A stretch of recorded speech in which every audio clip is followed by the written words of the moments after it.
আপনারা জানতে চাচ্ছেন যে এগুলো কি, এগুলো হচ্ছে চা পাতার কড়ি। এগুলো কিভাবে কাজ করে? এগুলো যখন আপনি চানাচুরি দিয়ে খাবেন এত সুস্বাদু মনে হবে আপনার জন্য, আপনি বিশ্বাস করতে পারবেন না যে আপনি কি খাচ্ছেন।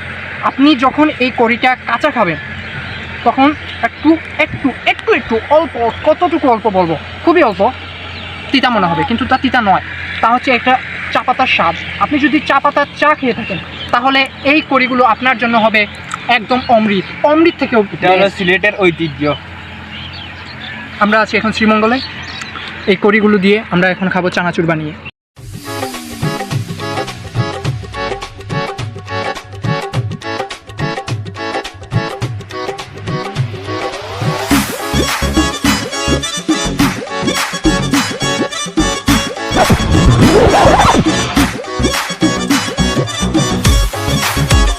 শিহাব ভাই, সেই